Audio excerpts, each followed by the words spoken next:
வணக்கம். இப்போ வரைக்கும் பார்த்தீங்கன்னா, அரசியல்ல என்ன நடக்குது அப்படிங்கிற ஒரு விஷயத்த பத்தி பார்ப்போம். முதல்ல பார்த்தீங்கன்னா, "சப்ஸ்கிரைப் பண்ணுங்கப்பா" அப்படின்னு சொன்னா, "ஏய் நான் சப்ஸ்கிரைப் பண்ணா நீ சம்பாரிப்பியா? சம்பாதிக்கிறதுக்கு நாங்க ஆளா?" அப்படிங்கிற மாரி கேட்குறீங்க. சப்ஸ்கிரைப் பண்ணாலாம் காசு குடுக்க மாட்டாங்கய்யா. வீடியோ பார்த்தாலும் ஏதோ கொஞ்சம் தான் வரும். அதுக்காக பெருசா வந்தெல்லாம் நீங்க யோசிக்காதீங்க. இவன் கோடி கோடியா சம்பாரிக்கிறான், லட்ச லட்சமா சம்பாரிக்கிறான். 1000 கணக்கா வர்றது கூட யோசனையா இருக்குது. இந்த மாரி சமயத்தில ஒரு சப்ஸ்கிரைப் பண்ணுங்கன்னு சொன்னா, கமெண்ட்ல போட்டு அப்படி போட்டிருக்கியே, சப்ஸ்கிரைப் பண்ணி நீ சம்பாதிக்கிறதுக்கா? அப்படிங்கிற மாரி கேள்வியெல்லாம் கேட்குறீங்க. சப்ஸ்கிரைப் பண்ணா காசு தர மாட்டாங்க. அத புரிஞ்சுக்கங்க. சரி, இப்போ இன்னைக்கு பார்த்தீங்கன்னா, ராம்தாஸ் ராம்தாஸ் அன்புமணிய பாமகவுல செயல் தலைவர் பதவியிலிருந்தும், அடிப்படை உறுப்பினர் பதவியிலிருந்துமே நிப்பாட்டிட்டாரு. இது பார்த்தீங்கன்னா, இப்போ இவர் இப்படி நிப்பாட்டுற இந்த விஷயம் பார்த்தீங்கன்னா, நேத்தே தெரியும். இப்படி தான் பண்ண போறாரு அப்படிங்கிற மாரி. ஏன்னா உயர்நீதிமன்றத்திலும், உரிமையியல் நீதிமன்றத்திலுமே பாமக சார்பா யாராவது உரிமை கோருனாங்கன்னா, எங்கள கேட்காம நீங்க பதில் சொல்லக்கூடாது அப்படின்னு சொல்லி நீதிமன்றத்தில நோட்டீஸ் குடுக்கும்போதே, நாளைக்கு இதுதான் நடக்க போகுது. ஏன்னா செப்டம்பர் 10 வரைக்குமே அன்புமணிக்கு டேட் குடுத்துருந்தாங்க. அதனால பார்த்தீங்கன்னா, ஒழுங்கு நடவடிக்கை குழு 16 கேள்விகள கேட்டு அன்புமணிக்கு அனுப்பிச்சிருந்தாங்க. அன்புமணிய தான் பாமகவோட மாநில தலைவர் அப்படின்னு சொல்லி ஏத்துருக்காங்க. பா பா மாநில தலைவர் இல்ல, தலைவரே அவர் தான். அன்புமணி தான் தலைவர் அப்படின்னு சொல்லி தேர்தல் ஆணையமே உத்தரவு குடுத்துருச்சு. தேர்தல் ஆணையமே அங்கீகாரம் பண்ணிருச்சு. அப்படிப்பட்ட ஒரு சூழ்நிலையில பாமகவுக்கும் அன்புமணிக்கும் எந்த சம்மந்தமும் இல்ல அப்படிங்கிற மாரி சொல்லிட்டே இருக்கிறாரு ராமதாஸ் சொல்றாரு. என்ன சொல்றாரு? அன்புமணி கூட ஒரு 10, 15 பேர் தான் கூட இருக்கிறானுங்கன்னு. கட்சியே அவர் கூட தான் இருக்குது. இதில 10, 15 பேரா கூட இருக்கிறாங்க. இத ராமதாஸுக்கு தெரியுமா? தெரியாதா? அவர் கூட இருக்கிற ஒரு 4, 5 பேரை வச்சுக்கிட்டு இவர் நான் தான் உண்மையான பாமக, எனக்காக ஓட்டு போடுவாங்க அப்படிங்கிறதெல்லாம் இதெல்லாம் காலம் கடந்த செயல் இது. இவர் என்ன சொல்றாரு அப்படின்னா, அன்புமணிக்கு திருந்துறதுக்கு நாங்க வாய்ப்பு குடுத்தோம். அன்புமணி என்ன தப்பு பண்ணாருன்னு சொல்லணும்ல. திருந்துறதுக்கு வாய்ப்பு குடுத்தீங்க. என்ன தப்பு பண்ணாரு? ஒட்டு கேட்க கருவிய வச்சாரு. ஒட்டு கேட்க கருவிய அன்புமணி வச்சாரு அப்படிங்கிறது நீங்க இப்போ போலீஸ் கம்ப்ளைண்ட் குடுத்துருக்கீங்க. அவங்க சொன்னாங்களா? இல்ல நீங்க நிரூபிச்சீங்களா? எதுவுமே கிடையாது. வேற என்ன பண்ணாரு? கட்சிக்குள்ள கலகம் ஏற்படுத்தினாரு. நான் கட்சி மாவட்ட செயலாளர்கள்லாம் கூப்பிட்டு ஆலோசனை பண்ணும்போது அவர் தடுத்து நிறுத்தினாரு. ஆமா, வயசாயிருச்சு. அவர் பேசுகிறதெல்லாம் சரி கிடையாது. அவர்கிட்ட நீங்கள் எந்த தொடர்பும் கொள்ள வேணாம். அவர் வயசாயிருச்சு. பேரம்பேத்தியோட விளாண்டுட்டு அமைதியாக தைலாபுரம் தோட்டத்தில் இருக்கட்டும் அப்படின்னு சொன்னார். இதுக்கு ஏன் நீங்கள் கோவப்படுறீங்க அப்படிங்கிற மாதிரி தான் இருக்குது. ஏன்னா நாடாளுமன்ற தேர்தலில் அவர் இண்டிவிஜுவலாக ஒரு முடிவு எடுத்தார். அந்த முடிவு சொதப்பிருச்சு அப்படிங்கிறதுக்காக இல்லை, அந்த சொதப்பல் அவன் தலைவனாக இருக்கிற தகுதியே கிடையாது. பல தடவை ஒரு பாமகவில் ராமதாஸ் பேச்சை கேட்டு பாமக படு மோசமான தோல்வியெல்லாம் சந்திச்சிருக்கு. என்ன பிரச்சனை? நாடாளுமன்ற தேர்தலில் பெட்டி வாங்குறதுல பிரச்சனை, பஞ்சாயத்து. அப்புறமா தருமபுரியில் அவர் நினச்சால நிப்பாட்ட முடியல. சௌமியா அன்புமணி நின்றாங்க. சௌமியா அன்புமணியை தோக்கடிக்கிறதுக்கு ராமதாஸ் ஜிகே மணி மூலமாக தோக்கடிக்க வச்சார். இதெல்லாம் அன்புமணிக்கு தெரியும். ஒரு தகப்பனா ஒரு மகனுக்கு செய்ய வேண்டிய கடமைகள் எதையுமே அவர் செய்யவே இல்லை. ஆனால் துரோகி அப்படிங்கிற ஒரு பட்டத்தை அன்புமணிக்கு மட்டுமே கொடுக்குறாரு. அன்புமணி பயங்கரமான ஒரு துரோகி அப்படிங்கிறார். சுசிலாவை அவர் கல்யாணம் பண்ணும்போது இந்த விஷயம் யாருக்குமே தெரியாது. அன்புமணிக்கு 7 வயசு. அந்த 7 வயசில் அந்த பையனோட மனநிலை எப்படி இருந்திருக்கும் அப்படிங்கிறது தெரியல. அவ்வளவு கொடுமையான ஒரு நிகழ்வை அவர் எதிர்கொண்டிருக்கிறாரு. அதனால தான் பார்த்தீங்கன்னா, அவர் ஃபுல்லாக வீட்டிலேருந்தே படிக்கல. எல்லாமே பார்த்தீங்கன்னா, எங்கேயோ ஒரு போர்டில் கொண்டு போய் போட்டு சேர்த்து விட்டு ஹாஸ்டல்லே தங்கி ஹாஸ்டல்லே படித்தவர். தொடர்ந்து சின்ன வயசுலேருந்தே அன்புமணிக்கு துரோகம் பண்ணிகிட்டு இருக்கவர் ராமதாஸ் தான். அப்படிப்பட்டவர் இப்படி திடீர்னு ராமதாஸ் துரோகம் பண்ணிட்டான், அரசியலுக்கு தகுதி இல்லாதவன், அவன் மேலே ஒரு தகப்பனுக்கு கொடுக்கக்கூடிய ஒரு மரியாதையை அவன் கொடுக்கவே மாட்டேங்கிறான். ஒரு தகப்பனாக இருந்து இவர் என்ன பண்ணார் அப்படிங்கிற ஒரு கேள்வி அன்புமணி தரப்புலையும் கேட்குறாங்க. அது இல்லாமல் என் பேரே நீங்கள் போடக்கூடாது, ராமதாஸ் அப்படிங்கிற பேரை போடக்கூடாது, ரா அப்படிங்கிற இன்சியலை மட்டும் நீ போட்டுக்கலாம், ராமதாஸோட இன்சியலை மட்டும் போட்டுக்கலாம் அப்படின்லாம் பேசுகிறாரு. இதெல்லாம் இப்போ கேட்கும்போது ரொம்ப கேவலமாக இருக்குது. வேறு கட்சிக்காரங்க கேட்டாங்கன்னா இதை பற்றி பயங்கரமாக தேர்தல் சமயத்தில் விமர்சனம் பண்ணுவாங்க. பாமக நம்ம கூட கூட்டணி வரும்னு நினைப்பாங்க. அதுவும் ஒருங்கிணைந்த பாமக வந்தால் தான் கூட்டணிக்குள்ளே சேர்ப்பாங்க. இது போல் அடிச்சுக்கிட்டு 2 பேரும் நின்றா. இன்றைக்கி அன்புமணி நடைபயணம் போகிறாரு. அவர் கையில் தான் பாமக இருக்குது. அவ்வளோ பேர் கும்பலாக போகிறாங்க. 5 பேர் 10 பேராக போகிறானுங்க. எவ்வளோ கும்பல் போகுதுப்பா அன்புமணி கூட. அன்புமணி போய் தனியாக கட்சியை வழி நடத்திட்டு இருக்கார். அன்புமணி போய் தனியாக கட்சியை துவக்கிட்டோம், பாமக நான் உருவாக்கின கட்சி அப்படி இப்படியெல்லாம் பேசுகிறார். நான் பல தடவை அன்புமணிகிட்ட சொல்லிட்டேன், உனக்கு பிடிக்கலையா இந்த கட்சியை விட்டு விலகி போயிட்டு நீ தனி கட்சியை துவங்கு அப்படின்னு சொல்கிறாரு. இப்போ தனி கட்சி துவங்குறது ஒன்றும் பெரிய பிரச்சனையே இல்லை. இவ்வளோ வருஷமாக பாமகவுக்கு அவர் உழைச்சிட்டார். பாமகவில் நாடாளுமன்ற உறுப்பினராக இருந்திருக்கிறார். பாமகவோட கட்சி தலைவராக இருந்திருக்கிறாரு. இப்படிப்பட்டவர்கிட்ட கட்சியை பிடிங்கிட்டு இவர் என்ன பண்ண போகிறாரு? இவர் யார் கையில் கட்சியை கொடுப்பாரு அப்படிங்கிற ஒரு கேள்வி தான் இருக்குது. பயங்கரமாக இருக்குது. இப்போ வந்து பார்த்தீங்கன்னா, இப்போ செயல் தலைவர் பதவியும் பிடிக்கிட்டாங்க. இப்போ செயல் தலைவர் பதவிக்கு உடனே நியமனம்லாம் கிடையாது. ஏன்னா, இப்போ கண்டிப்பாக வந்து கடைசி தேர்தல் சமயத்தில் 2 பேருமே ஒன்று சேர்ந்துருவாங்க அப்படிங்கிற மாரி தான் இருக்குது. தேர்தல் சமயம் வரைக்கும் 2 பேருமே மோதல் இருக்கும். பரபரப்பாக மீடியாக்கள வச்சுருக்கணும் அப்படிங்கிறதுல இருக்கிறாங்க அப்படிங்கிற மாரி சொல்கிறாங்க. ஆனால் அன்புமணி தரப்பில என்ன சொல்கிறாங்க அப்படின்னா, அவர் வந்து அன்புமணி வந்து தலைவருங்க, கட்சியோட தலைவருங்க. அவரை போய் எப்படிங்க இவர் வந்து செயல் தலைவர்னு இவங்களே சொல்லிட்டு இருக்காங்க. செயல் தலைவர்லாம் கிடையாது. அவரை நீக்கிறதுக்கு அதிகாரம் ராமதாஸுக்கு கிடையாது. அவர் நிறுவனராக கூட இருக்கலாம். ஆனால் அதை நீக்கிறதுக்கு தலைவரை நீக்கிறதுக்கு அவருக்கு அதிகாரமே கிடையாது.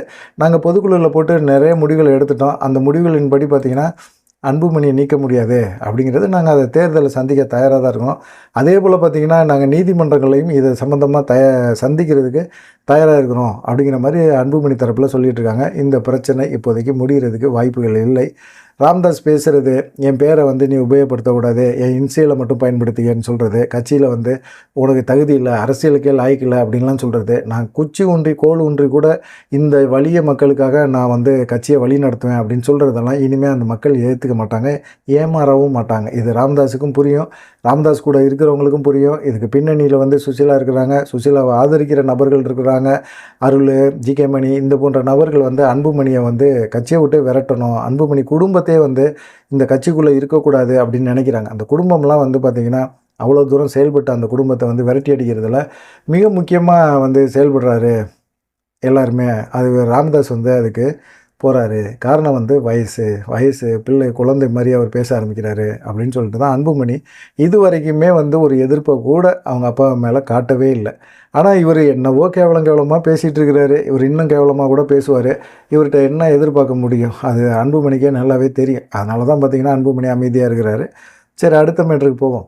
இப்போ நயினா நாகேந்திரன் வந்து செய்தியாளர்களை சந்திச்சிருக்காரு. இமானுவேல் சேகரன் அவருடைய நினைவிடத்துக்கு போகிறதுக்கு முன்னாடி செய்தியாளர் சந்திக்கிறாரு. நான் ஏன் பாஜக தலைவர் பதவியிலேருந்து நீங்கணும் அதெல்லாம் கிடையாது. நான் பாஜக தலைவராக கண்டினியூ பண்ணுவேன்.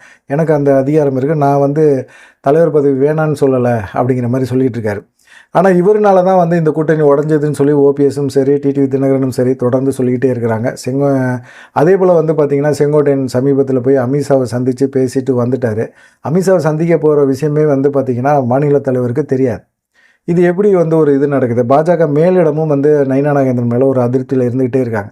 இவர் வந்து கட்சியை ஒருங்கிணைக்கணும் அப்படிங்கிற ஒரு விஷயத்தை தாண்டி, கூட்டணியை பலப்படுத்தணும் அப்படிங்கிற எண்ணத்தை தாண்டி எடப்பாடி பழனிசாமியோட பிஏவா நயினா நாகேந்திரன் செயல்படுறாரு. இது நமக்கு தேவையே இல்லையே அப்படிங்கிறது தான் பாஜக மேலிடத்தோட அதிருப்தியே. இப்போ வந்து நயினா நாகேந்திரனை அமித்ஷா வர சொல்லியிருக்காரு. நயினா நாகேந்திரன் டெல்லி போகிறாரு. டெல்லி போய் அமித்ஷாவை சந்திக்க போகிறாரு. அமித்ஷாவை சந்திக்கிறதுக்கு முன்னாடி என்னென்ன நடக்கும் அப்படிங்கிற விஷயங்கள் எல்லாம் பற்றி ஆலோசனை பண்ணிட்டு தான் இருக்கிறார். ஏன்னா கண்டிப்பாக அமித்ஷா இந்த மாதிரி கேள்விகள்லாம் கேட்பார். இந்த கேள்விகளெல்லாம் நம்ம பதில் சொல்லணும். ஓபிஎஸ் ஏன் பிரதமர் சந்திக்கிறதுக்கு நீங்கள் ஏன் அனுமதிக்கலை அப்படிங்கிற ஒரு கேள்வி வரும். இல்லை எடப்பாடி பழனிசாமி சொல்லி தாங்க நான் அனுமதிக்கலை, எடப்பாடி பழனிசாமி கோச்சுக்காருங்க அப்படின்னா, எடப்பாடி பழனிசாமி இந்த கட்சியோட தலைவர், பாரத பிரதமர் பாஜக. அப்படி இருக்கும்போது பாஜகவில் முடிவெடுக்க வேண்டியது ஏன் எடப்பாடி பழனிசாமியோட நீங்கள் முடிவை கேட்டு செயல்பட்டீங்க அப்படிங்கிற ஒரு கேள்வி வைப்பாங்க. ரெண்டாவது பார்த்திங்கன்னா, பிரதமரை சந்திக்கிறதுக்கு ஓபிஎஸ்க்கு நீங்கள் அனுமதி கொடுத்துருக்கணும், இல்லை அந்த கடிதத்தையாவது அந்த இதுக்காவது பதில் சொல்லியிருக்கணும். ஒன்றுமே சொல்லலையே, ஏன் சொல்லாமல் இருந்தீங்க? இந்த விஷயம் பிரதமருக்கு தெரியாது. ஆனால் அவர் ஓபிஎஸ் என்ன நினைக்கிறாரு, பிரதமர் நாலேஜுக்கு போயுமே பிரதமர் சந்திக்க விரும்பலை அப்படிங்கிற மாதிரி கொண்டு போயிட்டீங்கல்ல. பாஜக தலைமைக்கு போய் இந்த விஷயம் நடக்கலை அப்படிங்கிறது ஓபிஎஸோட ஆதங்கமாக இருக்கும். அன்னைக்கு அதிமுக நாடாளுமன்ற தேர்தலில் மிக முக்கியமான தேர்தலில் பாஜக வந்து ஆதரிக்காமல் தனித்து போயிட்டாங்க. பாஜக ஜெயிக்கக்கூடாது, பிரதமராக மோடி வரக்கூடாது அப்படிங்கிற எண்ணம் எடப்பாடி பழனிசாமிகிட்ட இருந்துச்சுல்ல. அப்போ வந்து பாரத பிரதமராக மோடி வரணும்னு சொல்லி ஓபிஎஸ், டிடிவி தினகரன் இவங்கெல்லாம் ஆதரிச்சாங்கல்ல. அப்போ யாருமே கூட்டணிக்கு வரமாட்டேன்னு சொல்லும்போது அண்ணாமலை படு முயற்சி எடுத்து எல்லாத்தையும் கூட்டணிக்குள்ளே கொண்டாந்து ஒரு 18% வாக்குகளை கொண்டாந்து வச்சார்ல. இதுக்கெல்லாம் காரணமானவங்களை வந்து நம்ம எடப்பாடி பழனிசாமி சொல்கிறாரு, எடப்பாடி பழனிசாமிக்கு அது பிடிக்கல அப்படின்னு தூக்கி விடுறது எந்த விதத்தில் நியாயம்? பிரதமரை சந்திக்க எடப்பாடி பழனிசாமிக்கு அனுமதி கிடைக்கிது, சரி சந்திச்சுட்டு போகிறார். வரவேற்கிறதுக்குன்னா அவர் வந்து திரும்பி போகும்போது அவரை வழி அனுப்புறதுக்கு ஓபிஎஸ்க்கு அனுமதி வாங்கி கொடுத்துருக்கலாமே. அது மாதிரி அவர் ஃபோனே பண்ணலை, எனக்கு மெசேஜே பண்ணலைன்னு சொன்னீங்க. ஓபிஎஸ் வந்து அந்த விஷயத்தை வந்து செய்தியாளர் மத்தியில் காட்டும்போது கண்டிப்பாக அவர் காட்ட மாட்டார் அப்படிங்கிற நம்பிக்கை நயினா நாகேந்திரனுக்கு இருந்தது. ஆனால் அப்படி காட்ட வேண்டிய ஒரு சூழ்நிலையை ஏற்படுத்தி கொடுத்தது யார்? நயினா நாகேந்திரனோட பேச்சு. இல்லை ஓபிஎஸ் என்கிட்ட கேட்கல, மெசேஜ் ஒன்றும் பண்ணலை, நான் அதை பார்க்கலை அப்படின்னு திரும்பவும் ஒரு பொய்யை சொல்லிக்கிட்டே இருந்தனால தான் ஓபிஎஸ் கடுப்பாகி வெளியே போனார். சரி, ஓபிஎஸ் வெளியே போனார், அதனால் பெருசாக ஒன்றும் பாதிப்பு இல்லைங்க, நம்ம டிடிவி தினகரனை வச்சு தென் மாவட்டம் டெல்டா மாவட்டத்தை கவர் பண்ணிக்கலாம்னா டிடிவி தினகரனும் அதே போல் ஒரு இன்சல்ட்டை சந்திக்கிறார். இதுக்கெல்லாம் காரணம் யார்? நயினா நாகேந்திரன். ஜிகே மூப்பனாரோட விழாவில் எடப்பாடி பழனிசாமி வராரு. எடப்பாடி பழனிசாமி வராரு அப்படிங்கிறதுக்காக டிடிவி தினகரன் வந்தால் எடப்பாடி பழனிசாமிக்கு தர்ம சங்கடமாக இருக்கும் அப்படின்னு யோசிக்கிறாரு. அது தப்பு கிடையாது, அப்படி யோசிக்கிறது தப்பு கிடையாது. ஆனால் டிடிவி தினகரன் எடப்பாடி பழனிசாமியை சந்தித்தா எடப்பாடி பழனிசாமி அந்த இடத்துல வந்து ரியாக்ஷனே வேறு மாதிரி இருக்கும். கண்டிப்பாக எந்திரிச்சு அவர் ஒரு கும்பிடு போட்டு தான் ஆகணும். ஏன்னா இந்த முதலமைச்சர் பதவியை வாங்கி கொடுத்ததே டிடிவி தினகரன் சசிகலாட்ட சொல்லி தான் வாங்கி கொடுத்தாரு. தளவாய் சுந்தரம் டிடிவி தினகரனை கெஞ்சி டிடிவி தினகரன் சசிகலாட்ட சொல்லி நம்மளுக்கு இந்த ஓபிஎஸ் மாதிரியே ஒரு 100 ஓபிஎஸ்க்கு சமம் ஒரு விசுவாசத்தில் அப்படின்னு சொன்னார். கடைசியில் நம்பிக்கை துரோகத்துக்கு தான் அவர் முதலிடமாக ஆயிட்டார். ஆனால் அந்த மாதிரி இருக்கும்போது டிடிவி தினகரனை ஒரே மேடையில் பார்க்கும்போது எடப்பாடி பழனிசாமிக்கு சுருக்குன்னு இருக்கும். அந்த என்னடா அப்படிங்கிற மாதிரி ஒரு எண்ணம் வரும். அந்த எண்ணத்தை ஏற்படுத்தக்கூடாது அப்படிங்கிறதுக்காக தான் ஜிகே வாசன்ட்ட நயினா நாகேந்திரனை டிடிவி தினகரனை கூப்பிடாதீங்க அப்படின்னு சொல்கிறாங்க. ஒரு தரப்பு என்ன சொல்கிறாங்க, டிடிவி தினகரனை கூப்பிட்டாங்க, பாதி வழியில் எடப்பாடி பழனிசாமி வந்தோடனே அண்ணே வராதிங்கண்ணே, இப்போ கோச்சுக்கு வர எடப்பாடி பழனிசாமி, நீங்கள் அப்படியே திரும்பி போங்கன்னு சொல்லிட்டாங்க. இதெல்லாம் வந்து இன்சல்ட். அப்புறம் ஜான் பாண்டியன் ஒரு கூட்டம் நடத்தும் போது அந்த கூட்டத்துக்கு டிடிவி என்டிஏ கூட்டணியில் இருக்க எல்லாமே வராங்க. என்டிஏ கூட்டணியில் டிடிவி இருக்கிறாரு அப்படிங்கிறது தெரியும். ஓபிஎஸ்ஸை விடுங்க, ஓபிஎஸ் வெளியேறிட்டார். டிடிவி தினகரனுக்கான ஒரு அழைப்பு வரணும்ல, ஏன் வரல அப்படிங்கிற ஒரு கொஸ்டின் இருக்குல்ல. ஜான் பாண்டியனுக்காக போய் நாடாளுமன்ற தேர்தலில் அவர் தொகுதியில் போய் பிரச்சாரம் பண்ணவர் டிடிவி. அப்படிப்பட்டவருக்கு நீங்கள் ஏன் முக்கியத்துவம் கொடுக்கல? நயினா நாகேந்திரனோட பேச்சை கேட்டார் அவர் ஜான் பாண்டியன். இப்போ எல்லாருமே கூட்டணியை விட்டு விலகி போயிட்டாங்க. இவ்வளோ குழப்பத்துக்கும் என்ன காரணம்? நயினா நாகேந்திரன் தான். நயினா நாகேந்திரனோட செயல்பாடுகள் வந்து சுத்தமாக அறவே பாஜகவில் இருக்கிற தலைவர்களுக்குமே பிடிக்கல, கூட்டணி கட்சிகளில் இருக்கிற தலைவர்களுக்கும் பிடிக்கல. இது எல்லாத்தையுமே போய் செங்கோட்டையன் அப்படியே புட்டு அமித்ஷாட்ட வச்சுட்டார். இப்போ வந்து என்னென்னா நயினா நாகேந்திரனை வர சொல்லியிருக்காங்க. அன்றைக்கே செங்கோட்டையன் பேசும்போதே எல்லா விஷயத்தையும் தெளிவாக அமித்ஷா புரிஞ்சுக்கிட்டார். கூட்டணியை விட்டு திடீர்னு விலகிறதுக்கு என்ன காரணம் இருக்குது? எந்த விதமான ஒரு இதுவுமே இல்லை. ஒன்று எடப்பாடி பழனிசாமிக்கும் என்டிஏ கூட்டணிக்கும் என்ன கூட்டணி தலைமை அவர் தாங்குறாரு. கூட்டணியை யார் அமைக்கிறா? பாஜக தான் அமைக்குது. அப்படிப்பட்ட ஒரு சூழ்நிலையில் பாஜக அமைக்கிற கூட்டணியில் இவங்க வேணாம், அவங்க வேணாம், இவங்க கூடாது அப்படின்னு சொல்கிறதுக்கெல்லாம் வேணாம். ஆரம்பத்துலேருந்தே பாஜக என்டிஏ கூட்டணியில் அமித்ஷா சொன்ன விஷயம் கூட்டணி ஆட்சி அப்படிங்கிறத அதை மறுத்துக்கிட்டே வந்துகிட்டே இருக்கிறாரு. இது அமித்ஷாவும் வந்து கூட்டணி ஆட்சிங்கிறத தெளிவுபடுத்திகிட்டே இருக்கிறார். எடப்பாடி பழனிசாமியை வந்து அவர் முதலமைச்சர் வேட்பாளர்னு சொல்லலை. அண்ணாமலையை சொல்ல வச்சாங்க. நயினா நாகேந்திரன் சொல்கிறார், அமித்ஷா சொல்லலை. அமித்ஷா என்றைக்கு வேணாலும் மாற்றி சொல்லுவார்.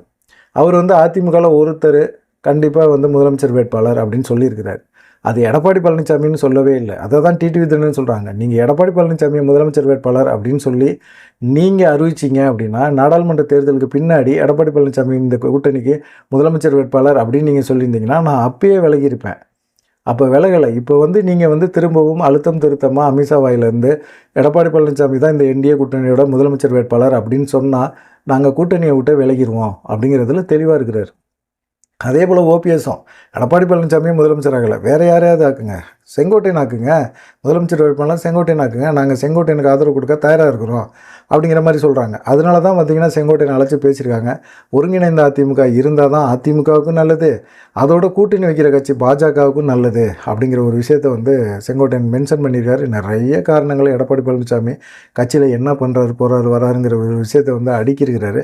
அதுக்கப்புறமா இப்போ நயினா நாகேந்திரனை வர சொல்லியிருக்கிறாங்க. நயினா நாகேந்திரன் வந்து அமித்ஷாவை சந்தித்து பேச போகிறாரு. நயினா நாகேந்திரன் சந்திப்புக்கு அப்புறமா அவர் பேசினதுக்கு அப்புறமா ஓபிஎஸ் தினகரனை வந்து டெல்லிக்கு அழைச்சி பேச்சுவார்த்தை நடத்த போகிறாங்க, அமித்ஷா நடத்த போகிறாரு. ஏன்னா கட்சி வந்து ஒரு தேர்தல் நெருங்கிட்டு இருக்கு. திமுகவுக்கு ஒரு வலுவான ஒரு எதிரான ஒரு பயங்கரமான ஒரு டீம் இருந்தால் தான் ஜெயிக்க முடியும். ஏன்னா திமுகவும் ஸ்ட்ராங்காக இருக்குது, திமுக கூட இருக்கிற கூட்டணி கட்சிகளுமே ஸ்ட்ராங்காக இருக்குது. இப்போ இதை வந்து அண்ணாமலையே உறுதிப்படுத்துகிறாரு. அண்ணாமலை வந்து அவர் என்ன சொல்கிறாரு, திமுக இன்றைக்கி தேர்தல் வச்சாலும் 40% வாக்குகளை பெறக்கூடிய ஒரு நிலைமையில் திமுக வந்து வலிமையாக இருக்குது. இன்றைக்கி தேஜ கூட்டணி வந்து கொஞ்சமாக கம்மியாக இருக்குது, ஸ்ட்ராங் இல்லை, வலுவான ஒரு ஒற்றுமை இல்லை, ஒற்றுமையை ஏற்படுத்தணும் அப்படிங்கிறதுல இருக்கார். எடப்பாடியோடு சேர்ந்து நயினா நாகேந்திரனும் சேர்ந்து கட்சியை உடச்சிட்டாங்க அப்படிங்கிற மாதிரி இருக்குது. இப்போ நயினா நாகேந்திரன் இன்றைக்கி போய் அமித்ஷாவை, ஜேபி நட்டாவை, அப்புறமே பிஎல் சந்தோஷ் இவங்களெல்லாம் சந்தித்து பேச போகிறாரு. இதுக்கு இடையில வந்து பார்த்திங்கன்னா ஓபிஎஸ் டிடிவி தினகரனோட நான் எப்போ வேணாலும் பேசுவேன், சமாதானப்படுத்த முடியும், திரும்ப கூட்டணிக்குள்ளே கொண்டு வர முடியும் அப்படிங்கிறது நயினா நாகேந்திரனோட நம்பிக்கை. ஆனால் அவங்க வருவாங்களா அப்படிங்கிற ஒரு சந்தேகம் இருக்குல்ல. அவர் டிடிவி தொடர்ந்து அதை தான் சொல்லிக்கிட்டே இருக்கிறார். எனக்கு வந்து எடப்பாடி பழனிசாமியை முதலமைச்சர் ஆக்கணும் அப்படிங்கிற எண்ணம் கிடையாது, எங்கள் கட்சியில் இருக்கவங்களுக்கும் கிடையாது. ஒருவேளை தேசிய ஜனநாயக கூட்டணி அந்த எண்ணத்தில் இருந்து செயல்பட்டால் நாங்கள் அந்த கூட்டணியிலேருந்து விலகிறத தவிர வேறு வழி கிடையாது. எங்களுடைய தொண்டர்கள் அந்த மாதிரி ஒரு கோவப்படுறாங்க அப்படிங்கிற ஒரு விஷயத்தை வந்து தொடர்ந்து முன் வச்சுக்கிட்டு இருக்காரு. பார்க்கலாம் என்ன நடக்குமா அப்படின்னு சொல்லிட்டு. இதுதான் வந்து அதிமுகவில் நடக்கிற ஒரு விஷயமாக பார்க்கப்பட வேண்டியதாக இருக்குது. அதே போல் உதயநிதி ஸ்டாலினுமே பார்த்தீங்கன்னா ஒரு விஷயத்தை திரும்பவும் சொல்கிறாரு. அதிமுகவில் வந்து ஐசியூவில் கொண்டு போய் போடுற அளவுக்கு பாஜக கட்சியை உடச்சிருச்சு. இன்றைக்கி அதிமுக வந்து ஒன்றும் இல்லாமல் போயிடுச்சு, ஐசியூவில் கிடக்குது. இதை காப்பாற்ற வேண்டிய ஒரு சூழ்நிலை நம்ம தலைவருக்கு தான் இருக்குது, ஸ்டாலினுக்கு தான் இருக்குது அப்படிங்கிற மாதிரி அவரும் பேசியிருக்கிறாரு.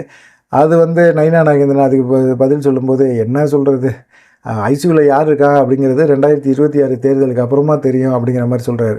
அது உண்மை அதுதான். 2026 தேர்தலுக்கு அப்புறம் திமுக இப்படியே ஜெயிச்சிரும். அதை தான் உதயநிதி ஸ்டாலின் சொல்கிறாரு. இப்போ அதிமுகவில் பொதுச் செயலாளராக எடப்பாடி பழனிசாமி இருக்கிறது எங்களுக்கு ரொம்ப நல்லது அப்படின்னு சொல்கிறாரு.